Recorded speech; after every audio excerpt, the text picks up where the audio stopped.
ఈ రోజు మన అగ్నిపర్వ సీజన్ 2 కి మహానటి వచ్చేసింది. ఆ మహానటి ఎవరో నేను లాస్ట్ లో చెప్తా. సో ఇంకా జూరీస్ మీకు అసలు కొంచెమైనా మానవత్వం ఉందా? అసలు ఎవరు మంచిగా ఆడారో, మీరు ఎవరిని కెప్టెన్ చేసిరు? ప్రియాంక నువ్వు ఒక కెప్టెన్ అయ్యి ఇదే నీ ఆలోచించే విధానం. రామకృష్ణ నువ్వు ఇంకా ఇంతేనా? నువ్వు ఇంకా మారవా? నీ మైండ్ సెట్ ఇంకా మార్చుకోవా? అసలు ఏం జరిగిందంటే నేను చెప్తా. సో ఈ వీడియో అయితే ఎక్కడ స్కిప్ చేయకుండా లాస్ట్ వరకు చూడండి. సో ఇంకా దీపక్ అయితే ఈ రోజు అయితే అన్యాయం జరిగింది. సో దీపక్ అయితే తన ఎఫెక్ట్స్ మొత్తం పెట్టి తనకి ఏదైతే క్యారెక్టర్ వచ్చిందో ఆ క్యారెక్టర్ అయితే నీలమైపోయింది. అసలుకి తన జూరీస్ అయితే కొంతమందికి ఒక టాస్క్ అయితే పెట్టడం జరిగింది. సో ఆ టాస్క్ ఏంటంటే వాళ్ళకైతే కొన్ని బ్యాగ్స్ ఇవ్వడం జరుగుతుంది. సో ఆ బ్యాగ్ లో ఒక్కొక్కరు ఒక్కొక్క బ్యాగ్ చూస్ చేసుకొని సో వాళ్ళకి ఏది ఇచ్చిన సెటప్ ఏదైతే ఉందో దాని తగ్గట్టు వాళ్ళు డ్రెస్సింగ్ చేసుకొని ఆ క్యారెక్టర్ లోకి వాళ్ళు వెళ్ళిపోవాలని చెప్పేసి మన జూరీస్ చెప్పడం జరిగింది. సో దాంట్లో అయితే ఆ క్యారెక్టర్ లో మొత్తం దిగిపోయింది ఎవరంటే దీపక్. సో తన గెటప్ వచ్చేసి నర్స్ గెటప్ అనమాట. అసలు లేడీస్ సేమ్ ఎట్లయితే వాక్ చేస్తారో ఎట్లా ఉంటారో సేమ్ అదే విధంగా చేసి ఒక 1 మినిట్ అయితే అందరికైతే నవ్వుపించిండు. బట్ తనకైతే కెప్టెన్ టాస్క్ ఇవ్వకుండా వేరే వాళ్ళకైతే ఇచ్చాడు. సో వేరే వాళ్ళు వచ్చేసి మన హేమంత్. సో హేమంత్ అయితే దానికి జోకర్ గెటప్ అయితే వచ్చింది. సో దాంట్లో అయితే ఆయన 1% కూడా అసలు ఏం చేయలేదు. ఓన్లీ గెటప్ ఒక్కటే పర్ఫెక్ట్ గా వేసుకుంటూ కానీ ఆయన యాక్టింగ్ పరంగా ఏం చేయలేదు. కానీ దీపక్ మాత్రం 100% ఎఫెక్ట్స్ అయితే ఇచ్చిండు. ఫస్ట్ నుంచి లాస్ట్ వరకు కూడా తన ఎఫెక్ట్స్ మొత్తం ఇచ్చి నట్స్ గెటప్ లోనే ఉంటూ లాస్ట్ వరకు మాత్రం చాలా ఎంటర్టైన్మెంట్ చేశాడు. సో అతనికైతే కెప్టెన్ ఇవ్వకుండా మన హేమంత్ అయితే ఇవ్వడం జరిగింది. సో ఈ విషయంలో అయితే నాకు జూరీస్ అయితే రాంగ్ అనిపించింది. సో నెక్స్ట్ వన్ వచ్చేసి ప్రియాంక. ప్రియాంక అయితే ఈ రోజు మన ఎపిసోడ్ అయితే కెప్టెన్ కావడం జరిగింది. సో కెప్టెన్ అనే వాళ్ళు మనకి ఏదైతే టాస్క్ ఇస్తారో దాంట్లో వాళ్ళు చెయ్యగలుగుతారా చెయ్యలేరా అని ఆలోచించాలి. కానీ ప్రియాంక మాత్రం అస్సలు కొంచెం కూడా ఆలోచించలేదు. ఎందుకంటే రామకృష్ణ ఒక టాస్క్ లోకి పంపించింది. ఈ టాస్క్ అయితే 11 మెంబర్స్ క్రికెటర్స్ తీసుకురావడం జరిగింది.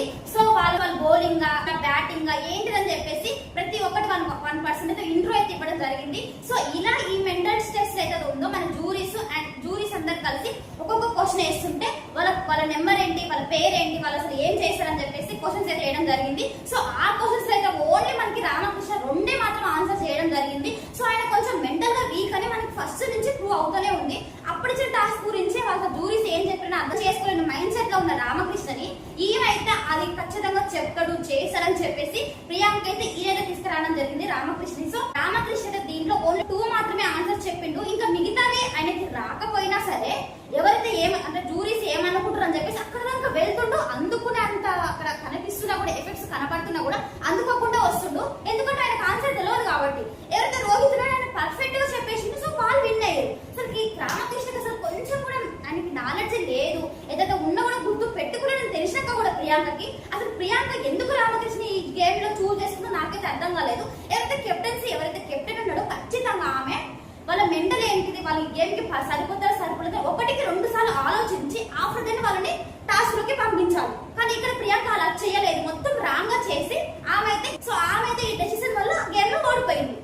ప్రియాంక తీసుకున్న నిర్ణయం మంచిగా అనిపించిందో లేదో నాకు ఖచ్చితంగా కామెంట్ చేయండి. ఈ ఎపిసోడ్ లో అయితే నాకు రామకృష్ణ మీద మస్తు కోపం వచ్చింది. ఎందుకంటే మన పర్సనాలిటీ గురించి మన మైండ్ సెట్ గురించి ఫస్ట్ మనకే బాగా అర్థమవుతుంది. నేను ఈ గేమ్ ఆడగలుగుతా, ఈ గేమ్ నేను ఆడలేను అన్నప్పుడు అసలు ఆయన ఎందుకు ముందుకు వచ్చి నాకు అసలు అర్థం కాలేదు. ఎందుకంటే ఇప్పుడు ఆయన ఒక టీమ్ లో ఉన్నంటే ఆయన తప్పు చేసినా కూడా టీం అంతా ఫేస్ చేయాలి, ఆయన కూడా ఫేస్ చేయాలి. అలాంటప్పుడు ఆయన చేత కానప్పుడు ఆయన ఎందుకు ముందుకు వచ్చిండు? అంత కాన్ఫిడెన్స్ గా ముందుకు వచ్చి ఆ గేమ్ ఓడిపోవడం వల్ల ఆయనకి ఏం యూజ్ ఉందో నాకైతే అర్థం కాలేదు. ఇది నా వల్ల కాదు. ఒకవేళ కెప్టెన్ నువ్వే వెళ్ళాలని చెప్పి ఒకవేళ అన్నా కూడా ఇది నా వల్ల కాదు, నేను ఫిజికల్ గా కొంచెం వీక్ అని చెప్పుంటే బాగున్నా నాకు అనిపించింది రామకృష్ణ విషయంలో.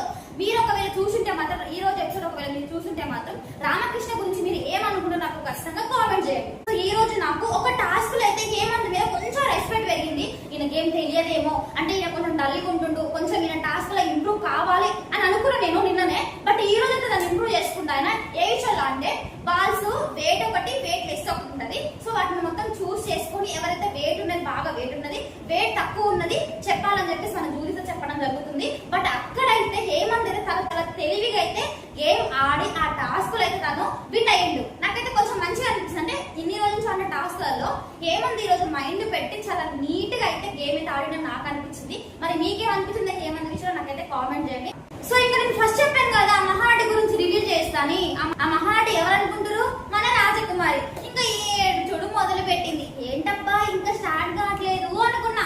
స్టార్ట్ చేసింది. అభిజిత్ గారు నాకు మోటివేషన్ అనుకుని నేను అసలు ఏం చేయలేకపోతున్నా అంటే ఏం చేస్తావు, ఏం చేయలేవు నువ్వు.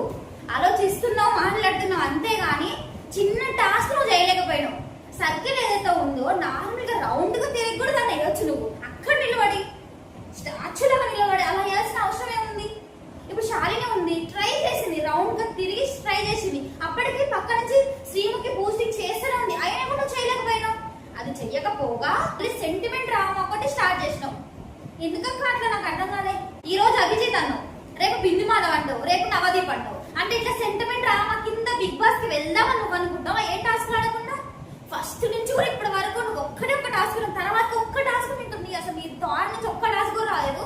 ఇచ్చిన ఒక టాస్క్ కూడా నువ్వు సరిగ్గా ఆడకుండా సెంటిమెంట్ డ్రామా ఒకటి స్టార్ట్ చేసినావు. చూస్తావు ఇంకా నువ్వు ఇంకెన్ని రోజులు సెంటిమెంట్ డ్రామా పూర్తి చేస్తావో అని. ఈ రోజు అగ్నిపర్వ సీజన్ 2లో లాస్ట్ లో మన రాజకుమారి ఏడ్చింది, అది నిజంగా కాదు, కావాలని ఏడ్చిందని ఎంతమంది కనిపిస్తుంది నాకు ఖచ్చితంగా కామెంట్ చేయండి. సో ఈ